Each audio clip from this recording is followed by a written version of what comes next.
Hey everyone, welcome back to the show. I'm Chris with Gaming in the Keats here, and we are on our first round for Duel of Titans at Titans Games and Hobbies in Timonium, Maryland, being organized by my friend James, and y'all know him on the forums as Vamps in Maryland. So I'm super excited to bring you this battle report. It is I, myself, versing the Vampire Covenant. So yeah, I'm also very excited because my Morathai Shadow Queen is fully painted and based and ready to go. As you can see, she's in that left bubble picture. So I'm excited to showcase her, and she's going to be my Dread Prince on a chariot this tournament. So yeah, let's see how she does. So I've already made a list review video going over the lists for this tournament, but we can go into mine in a little bit more detail, and I can talk about some of the fun tricks.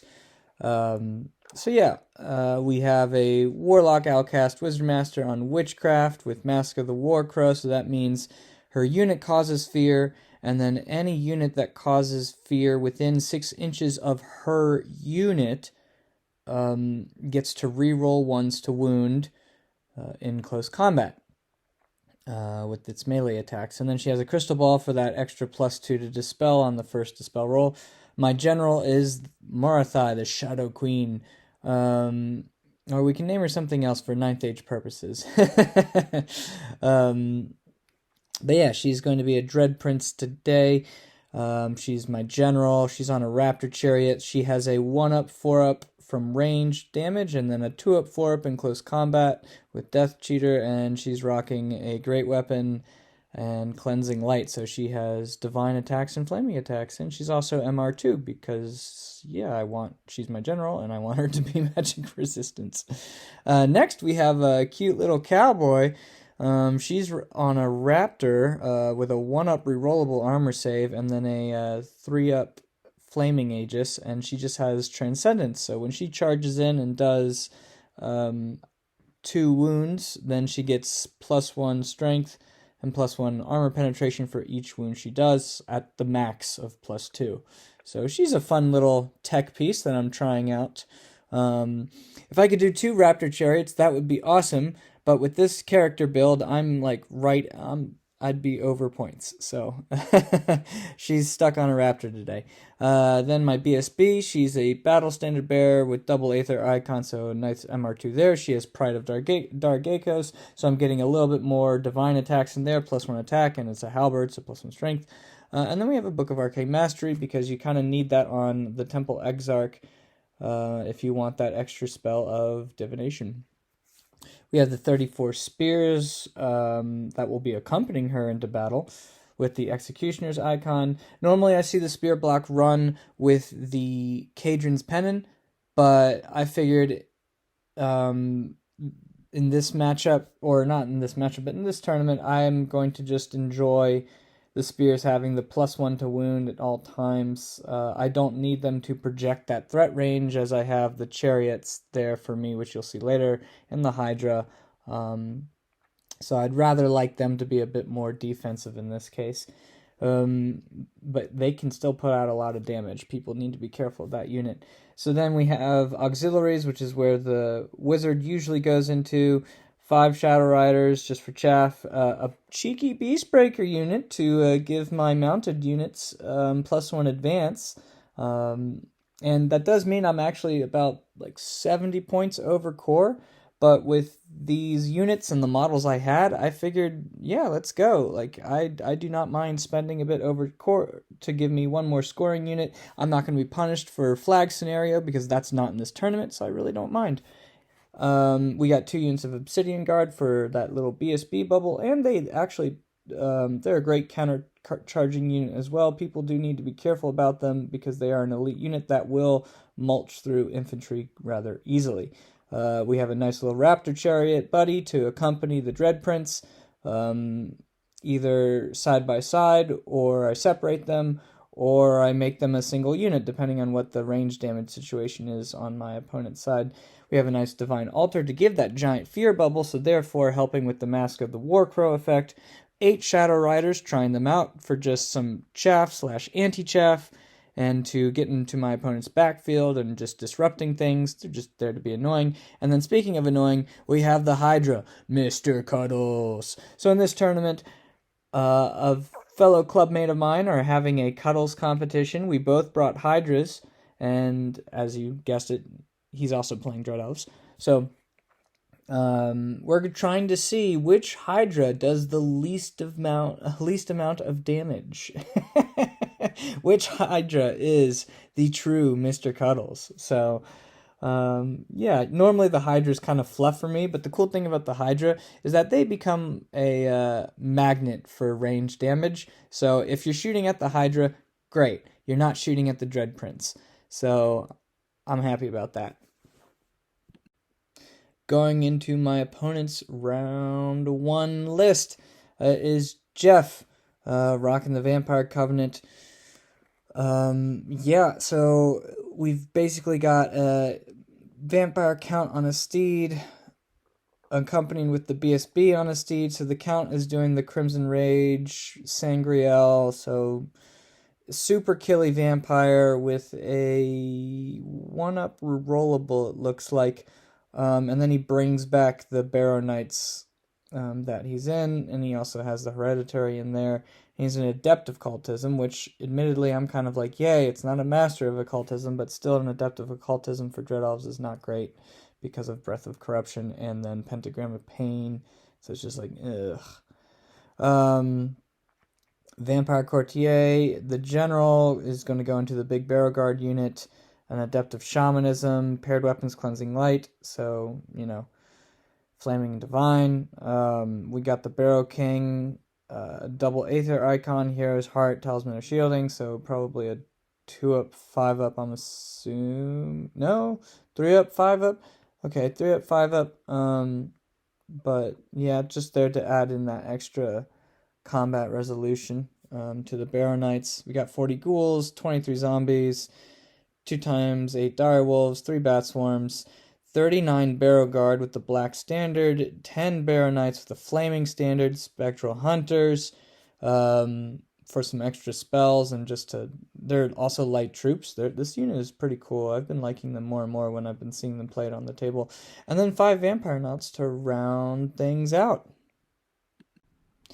So we've got Frontline Clash for the deployment. We're on map A2, as you can see it. And the secondary is an interesting one. It's a custom one. I think James told me it was from one of the expansion packs, one of the expansion objective packs from the 9th Age. So it's called Hold Targets. And so basically it's like secure target, but also hold the ground. So you're combining those 2 objectives. So basically you get to place your token, and then your opponent has to place their token 12 inches away from their own deployment zone and 24 inches away from your token, and then you treat it like it's a hold ground situation. So you score the objective if you have more scoring units than your opponent within 6 inches of each token. And that starts at the end of round 2. So it's very interesting secondary, and I actually really like it. It's pretty fun. And then I won this side to choose deployment. So I picked this bottom side and giving my opponent 2 impassables. I'm not sure if that was a mistake or not, because I realized that my opponent has Ghost Step, and so even though I abdicated the hill, yeah. I was thinking I was being smart here, and then the Ghost Step, those vampire units, some of them don't really care about the impassable terrain. But either way, I figured it gives my army a lot more room to spread out anyway. So I'm not looking to press my opponent either. So the hill didn't really, I don't know. It didn't really serve me much unless I just wanted to sit the chariots on top and try and zone. But yeah, anyway, it is what it is. So for spells, I chose on the Outcast, Raven's Wing, the wheel turns, Will the Wisp, so random movement, and then Bewitching Glare. And then on the Exarch, I have Know Thy Enemy because I have to take it, and I chose Stars Align. Then for my opponent has the Hereditary of Occultism, and then he chose Breath of Corruption, and he also chose, he also chose the Rot Within, which I thought was an interesting pick here.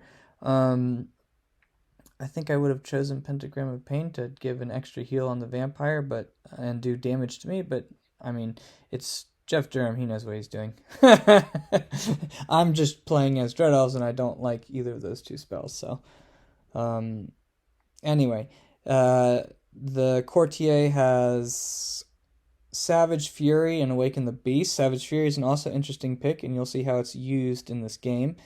And also has the Hereditary and an Arise because it's a Lich. And then the Spectral Hunters, he took Perception of Strength, so he's got that double either boost of strength or minus strength. And then he took Raven's Wing of Witchcraft as well. All right, pregame thoughts here. So this is already just it's a tough matchup for me.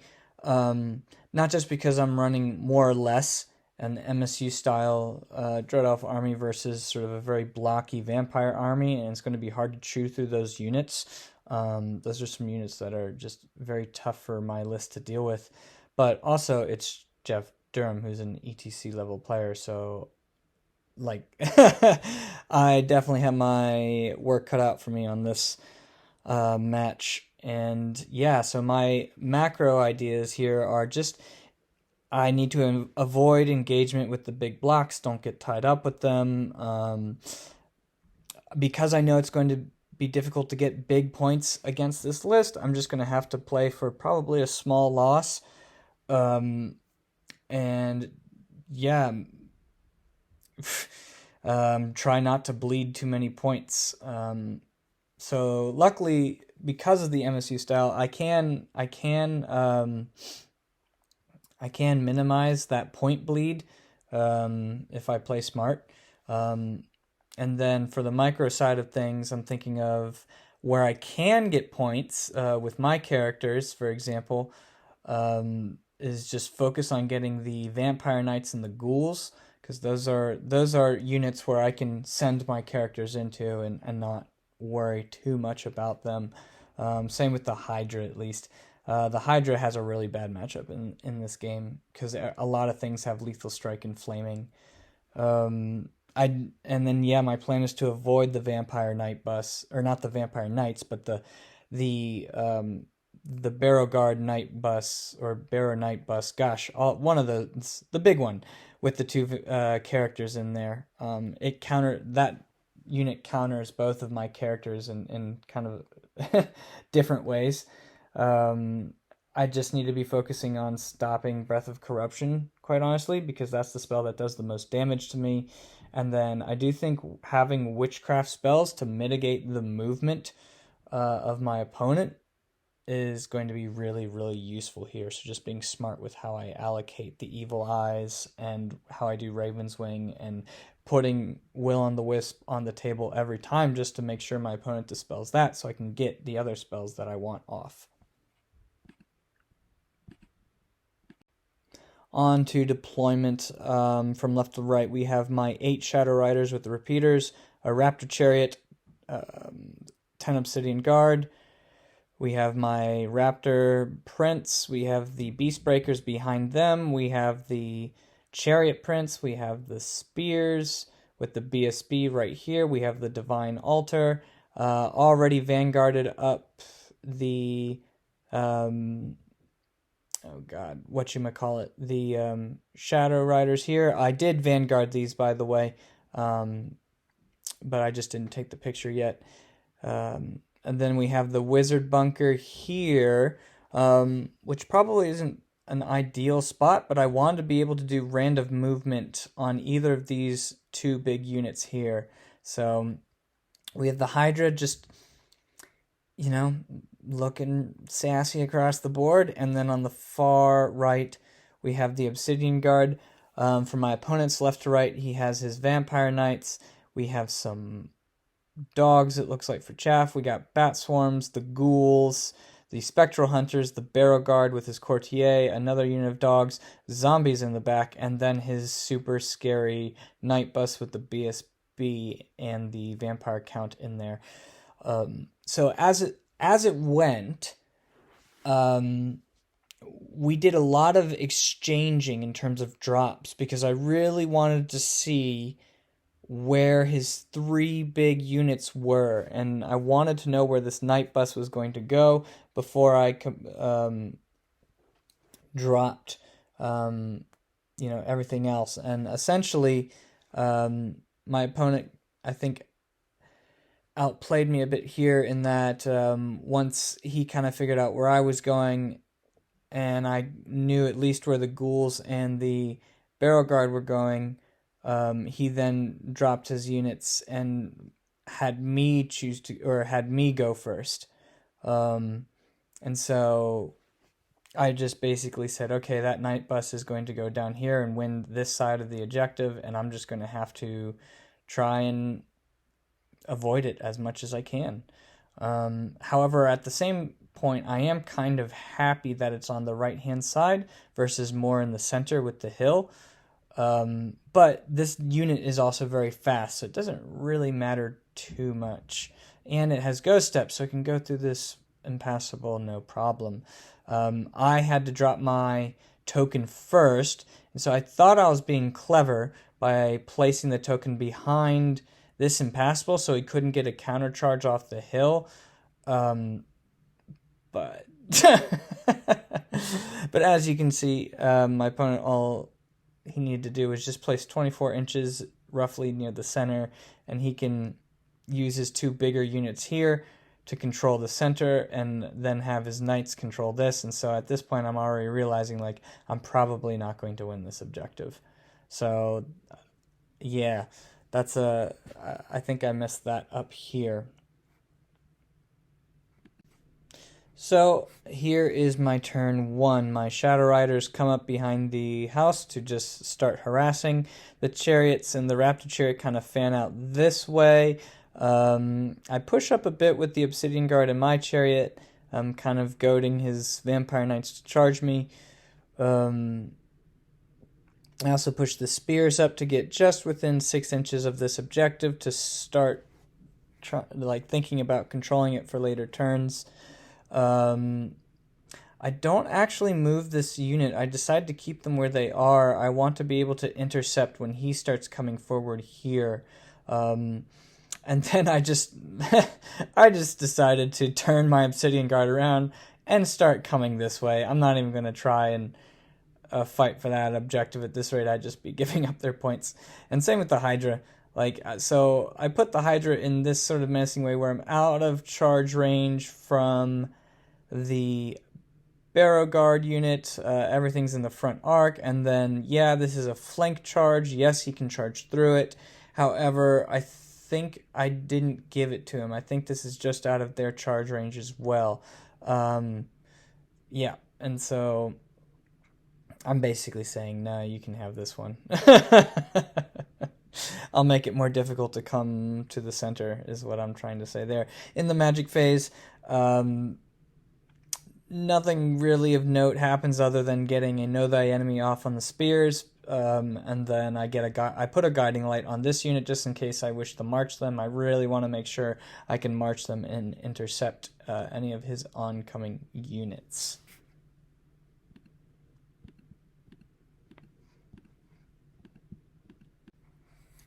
My opponent's turn 1, you can see as follows.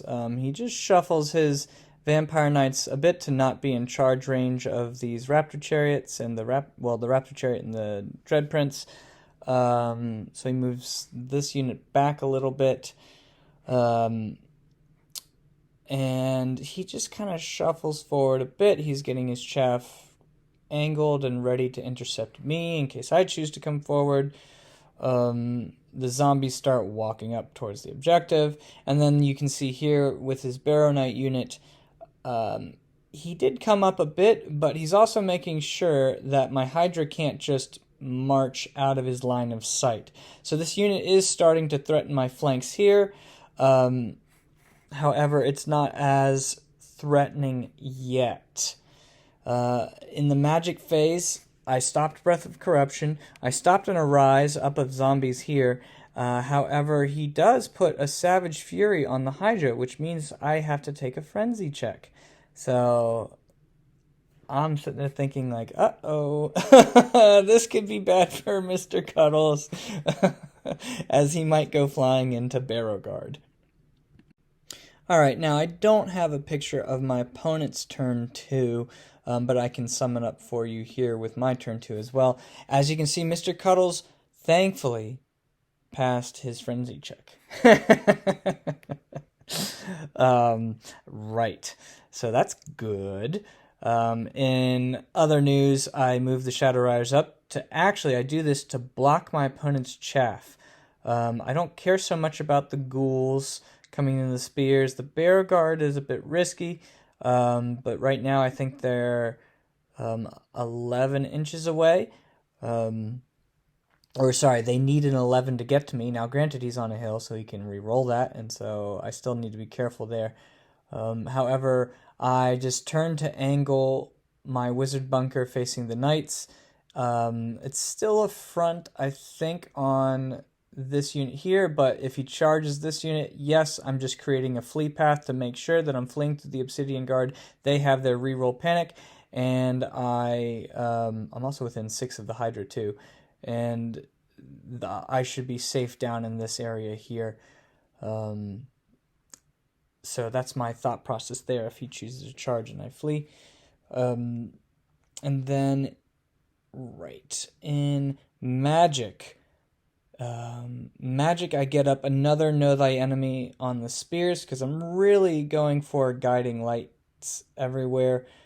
Just trying to help with leadership. I think I put the guiding light this time on my Wizard Bunkers unit, if I'm not mistaken. I actually also get a Raven's Wing up on the Obsidian Guard to put them more in a countercharge positions with the spears and to start getting ready to score the objective in the center, or at least put another scoring unit there within the center, because right now I only have one unit there. Now on the left-hand side, so I have to put the chariot in this way because he can see out if I move closer, so I don't want to give his knights a charge into my chariot. And then my prince is just using the impassable and projecting a threat out this way. I move up a bit with the Obsidian Guard. If he charges me, I'm probably just going to flee, and then if he wants, he can redirect into the front of spears, or my chariot, which is a lot longer of a charge. My opponent does stop Will-o'-the-Wisp on his knight unit from my Witchcraft Master. So in my opponent's turn 2, my opponent does indeed chooses to charge the auxiliaries. I flee. Everyone passes their panic check. All good. And I need to note that I put up an evil eye onto the Barrow Guard unit, so making this a double 6. And so my opponent rolls the dice and he rolls an 11. And so he misses it, and then he re-rolls and he misses it again. And I'm just like, whew, that could have been bad. And that was all due to the evil eye on the Witchcraft Master. So I take a breather right there. So for the time being, at least. The ghouls and all 3 units of chaff his dogs and his bats charge my chaff. And the ghouls take the Shadow Riders in the flank there. So I choose to stick. That's fine. And then, I forgot to mention, it is kind of important. The shooting here from my Shadow Riders does do a wound here to the Vampire Knights, which will come into effect later. But in my opponent's turn for magic, he got a negative perception of strength up on the spears. I stopped Breath of Corruption, and I think he failed Savage Fury on the Hydra this time. So, and then as you probably guessed it, he also moved his Night Bus more aggressively up this way because he knows the Hydra just can't go into the Night Bus. This is what it looks like after combat. Surprisingly, he didn't kill all the Shadow Riders, and I get away, which is a little bit awkward for me. Because I'm blocking one of my own counter charges with the Obsidian Guard on this side, and he reforms into bus formation with the ghouls here, which also puts this Obsidian Guard unit in the front. Had this been in the flank, I absolutely would have charged the spears and charged the Obsidian Guard into the ghouls, but it's both fronts. So, and because of how wide the spears are, it doesn't make sense. So this is where we end up after close combat. It's also key to note here, so now it's the end of round 2. My opponent has the right-hand side objective, and then we did this wrong, I think. So he reforms the ghouls. Technically, I should be winning this objective, which means he holds one, and then I hold one. So, because when the ghouls reform, they no longer count as scoring, and my spears do. So, I think this should have been a tie this round. Neither of us caught it in the game, but we gave the round 2 objective to Jeff. So he has 1 point on that, and that was just, I didn't catch it, so oh well. All right, now things are starting to heat up on my turn 3. So I'm going to try and go for some points here and then cross my fingers a little bit. I choose not to charge the ghouls with the spears. Instead, what I do is I charge the prince into the bat swarms, and then I have an overrun into the dogs here, and then I charge my other raptor prince into the front of this dog unit here. Or into the direwolves, yeah. And that's it for charges. So what I do now is I back up the auxiliaries as far as I can from the knights. And I also put the Hydra way out on the flank. Just saying, like, if you go for the Hydra, I'm just going to flee, and that's just going to put your knights out of position here. Yeah, and then I have the Obsidian Guard here to support. I really should have put them within 6 inches of this objective, but I kind of thought, well, if I do that, it gives this unit an easy charge, and then I flee anyway, so it doesn't really make sense at the moment. I don't know. So Beast Breakers are here, Obsidian Guard are here, looking at the Knights, and then I have the Chariot right behind here because I'm prepared to flee, and then when the Knights come out, I'll countercharge with the Chariot if everything goes to plan, maybe. Shadow Riders are just being cheeky behind the Knights. I'm going to shoot off, hopefully, another one, or shoot off and put another wound up there. And yeah, this is how it's looking, my turn 3. So in Magic, I get a Bewitching Glare onto the ghouls, so I'm re-rolling all wounds against them, which is nice. I do put an Evil Eye onto the Vampire Knights here to make their charge longer. I get a Know Thy Enemy up on the spears, which I think I actually should have just targeted the prince, that being said. I just wanted a magic buff for the spears just in case he did decide to come into the spears here. But I think I should have targeted the prince. However, I did rightly put Guiding Light up onto the prince for the leadership check there. Because I'm seeing the risk of the countercharge if things don't go to plan. So shooting does in fact kill a Vampire Knight from the Shadow Riders, so yay, good job guys, which does make a difference. And yes, so after combat, I kill the Bat Swarms, overrun to the direwolves, kill the direwolves. Now my prince is juiced up because I accepted the challenge with the prince. And the prince overruns out of line of sight of the vampire knights, but I needed an 8 on swift stride with this chariot prince to get out of line of sight of the vampire knights, and I missed it. I rolled a 7. So now so now the vampire knights can see my flank, which is not good. These are spectral hunters. I have divine attacks here, so I don't think my opponent's going to come into the prince to give me combat resolution against his vampire knights. So I have my thought process here is that I just flee with this guy, flee through my unit. I might have to double flee because these guys do cause terror. So, but that's my. But I think we from way where the angles of everything, I think I'd still be on the board, at least with one unit. Or at least with this Raptor Prince. So, anyway, that's where you have it. The Chariot Prince is exposing a flank to the Vampire Knights. And as you expected, he charges in.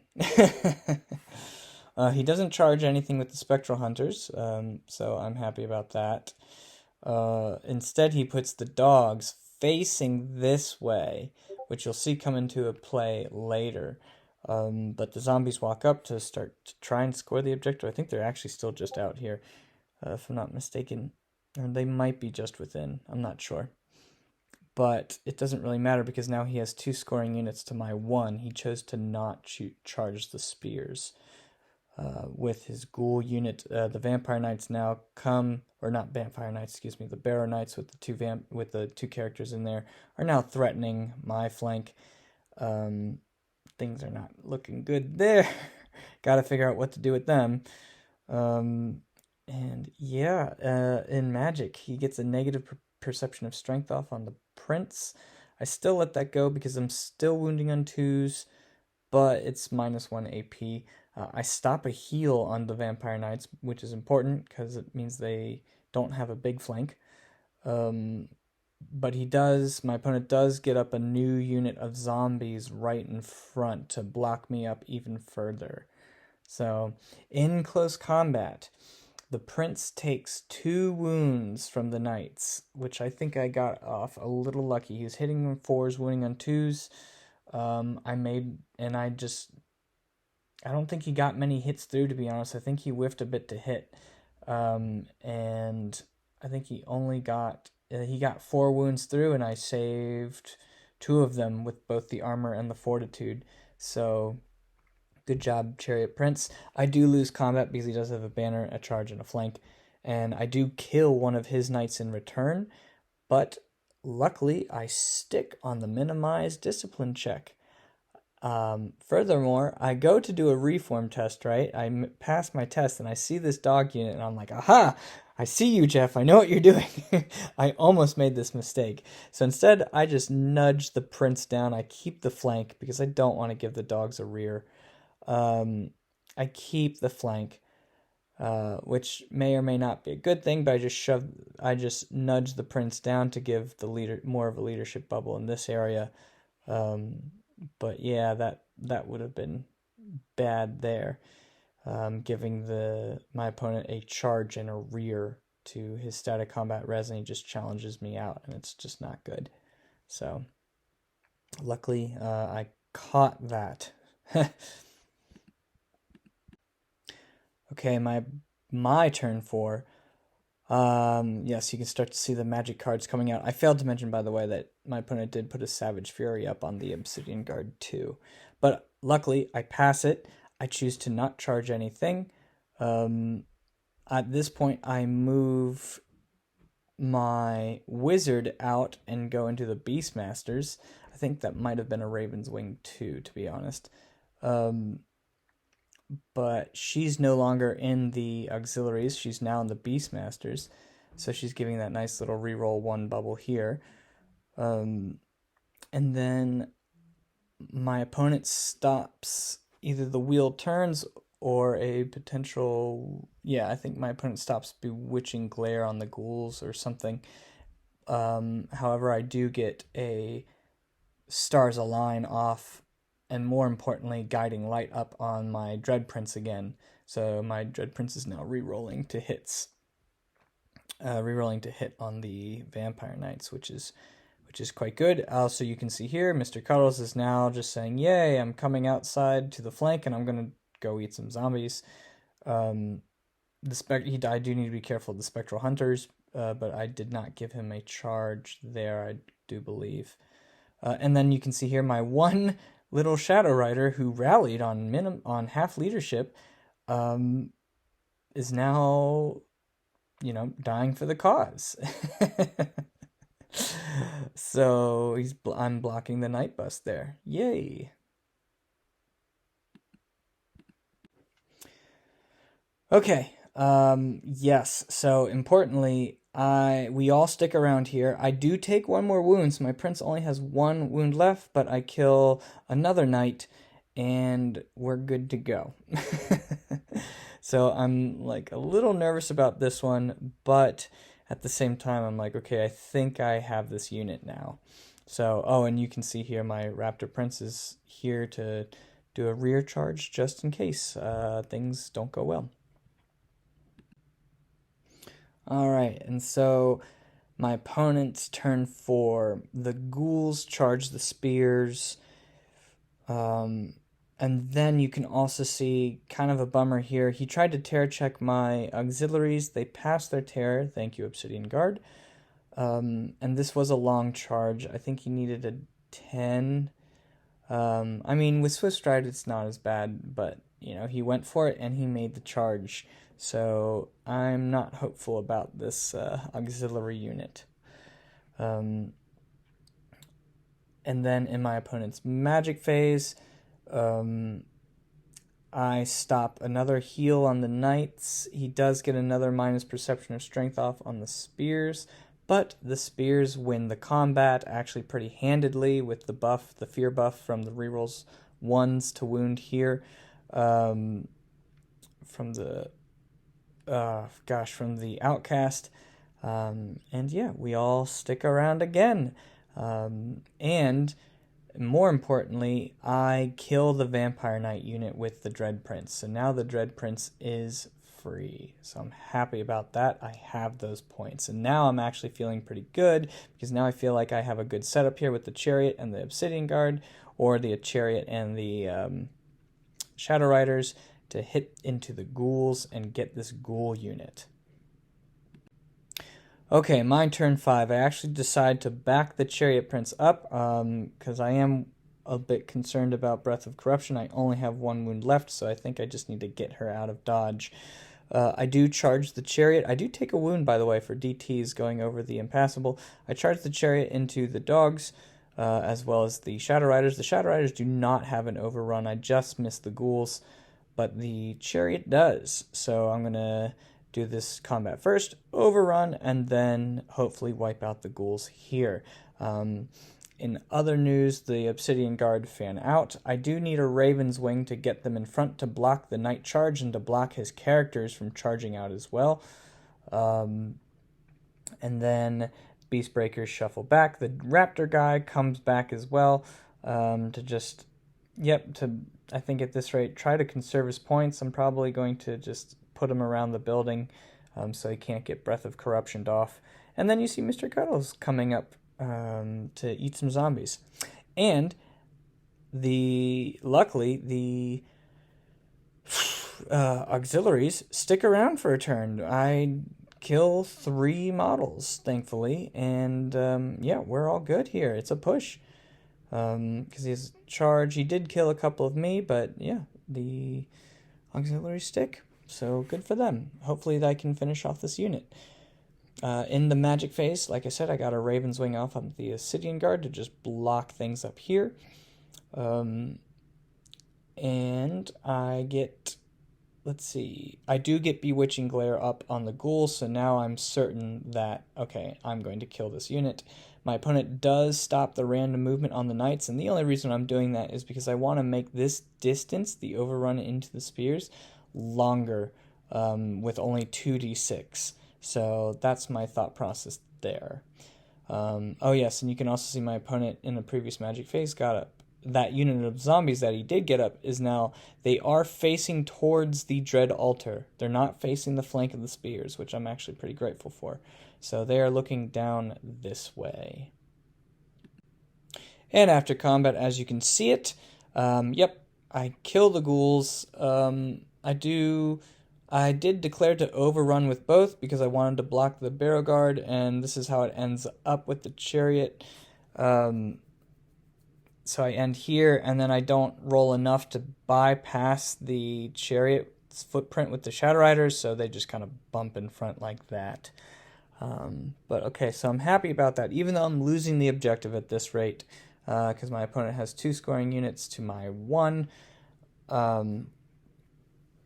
At this rate, I've already conceded that I've lost the objective, so now I'm just trying to get points. In my opponent's turn 5, the barrow guard charged the chariot and I flee. So, and he actually chooses to not redirect, which I thought was interesting. I think he just chose to fail that charge. I think he figured I'd just flee either way, into either unit. And it's also possible that the prince was out of line of sight of the barrow guard. I'm not quite sure, or it just was too far for the for the barrow guard to get there with an evil eye, for example. I can't remember, but either way, he failed charges forward. He does go into the obsidian guard. Now this is going to be interesting. I'm going to see how I do want to see how well the obsidian guard do here against this knight unit with those 2 characters. I've done this combat before, and they obviously lose. But they can hurt this unit back, which will make them less likely to want to go into the spears in a future turn.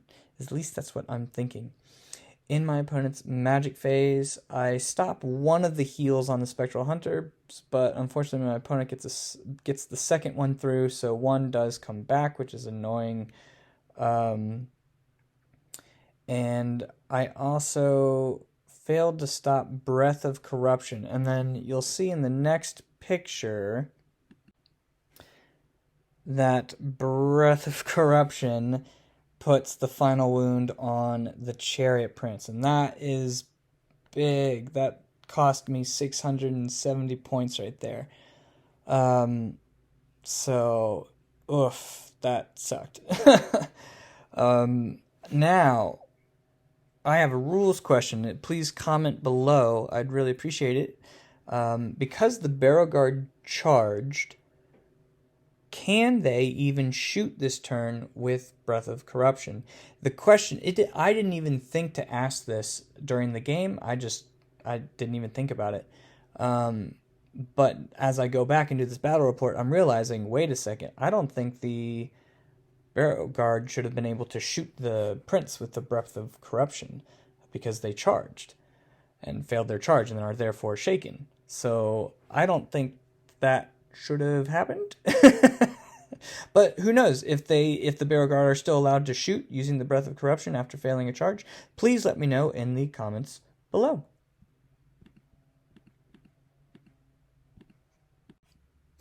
Okay, so at this point, it's my turn 6, and at this point, you've probably heard me clicking furiously away because for whatever reason, the button is not activating the stop recording. So I feel kind of self-conscious about it, but hopefully it doesn't bother y'all. Anyway, it is what it is. My turn 6. So I don't take any charges. Oh yes, and I did fail to mention in the previous turn, my opponent does get off a unit of zombies up in front of the Shadow Riders. I don't charge them. I don't want this barrow guard unit charging. I already pre-measured it. The barrow guard cannot wheel past the zombies, so they can't declare a charge. It's really just this knight bus here that can declare a charge. And in order for them to declare a charge, the zombies here have to go into the Divine Altar, which doesn't matter. You can also see my auxiliaries are sticking around, but they're losing. I think I have like 6 guys left there, versus 2 Spectral Hunters. So yeah, Hydra goes into zombies. We know how that's going to go. And The chariot also rallies, so the chariot saves his point. I move the Dread Prince behind the building, so we can't have any Breath of Corruption shenanigans coming from my opponent. And yeah, in close combat, the auxiliaries continue to stick for a turn, so good on them.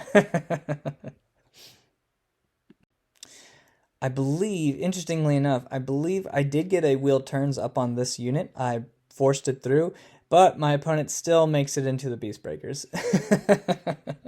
They shouldn't be maximized like this, but it's because both of our models have like spiky bits and everything. We know where they are, and it doesn't really matter if they're going to hit the spears or at this rate or not. They don't hit their flank, it's just, they just keep going that way. My opponent does charge the Shadow Riders with his zombies. Now, later on, I was talking to my opponent. He admitted that he actually made a mistake with the zombies facing the Shadow Riders versus facing the spears, because then he could have actually charged the spears, and then it would have made a difference because I wouldn't have gotten my spear bonus. He would have then been able to charge the Barrow Guard away, so he said that he considered this a big mistake on his part of the way he faced the zombies. But we'll see what the zombies can do. They could still break me. Yeah, and so this is how you see it. And in Magic, unfortunately, I'm not able to stop, another heal on the Spectral Hunter unit, which in turn, the Spectral Hunters do ultimately get the auxiliaries, which is a bummer. I was really hoping that the auxiliaries would try and stick and save their points, but it is not to be. The Vampire Knight, or the Barrow Knights, kill the Beast Breakers no problem. I pass my panic, and the zombies do not break the Shadow Riders. The Shadow Riders stick. I think my opponent did put a perception of strength up on the zombies too, for laughs.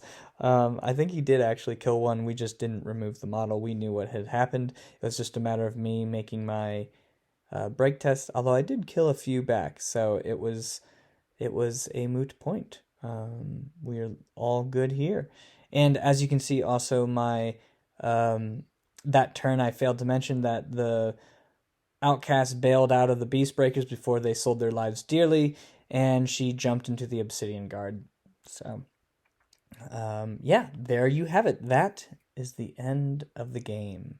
Also, you can see that the Barrow Knights did take a beating to the Obsidian Guard. I killed the entire back rank, but as you know, with the True Thirst, the vampire brings them back, and so he was able to bring back the models and then heal himself, and with killing the Beast Breakers, so the unit just ends up healing itself. So that's where you see it there. And thus it is a victory for the Vampire Covenant, a 13-7, and that includes the objective. Interestingly enough, I actually got slightly more points than my opponent, but losing the general was big, and furthermore, I just messed up on the secondary. It goes to show you, I think, the strength of the MSU style for Dread Elves, at least, for being able to, with Witchcraft combination, of course, being able to mitigate how much damage your opponent can do. Granted, this is also a list that doesn't have a lot of range damage, so there's that factor playing into this.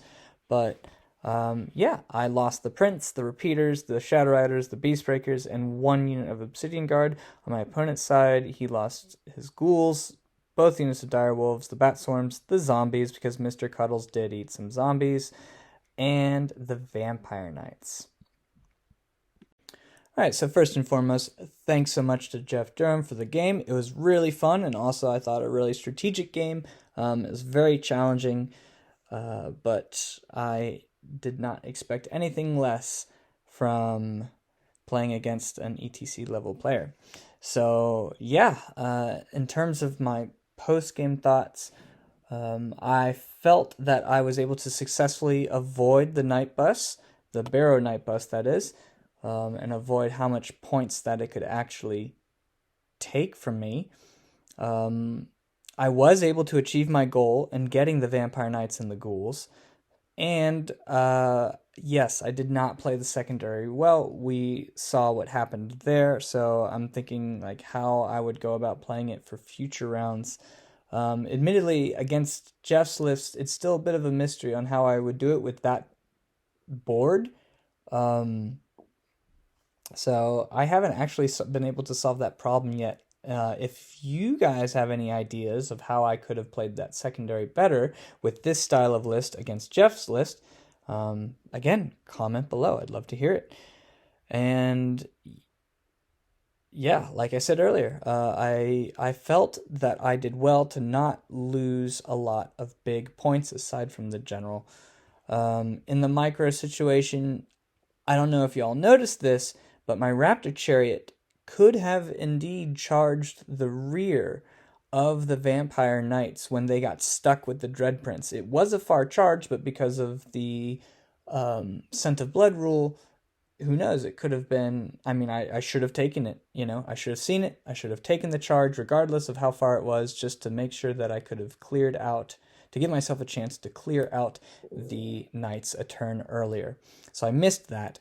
I think I could have done the Obsidian Guard on the right side with the Hydra a bit better. Like perhaps I didn't need them into the center. Perhaps I could have actually kept them on the right side just to say, if your Night Bus chooses to go for them, great. It means they're out on the right, not affecting the middle of the board. If they don't go for them, then I can actually have a potential to walk on up and steal a secondary. So maybe that goes into the larger picture of playing the secondary differently. This is me just spitballing right now. Missed the micro thing. I'm not sure if this is true.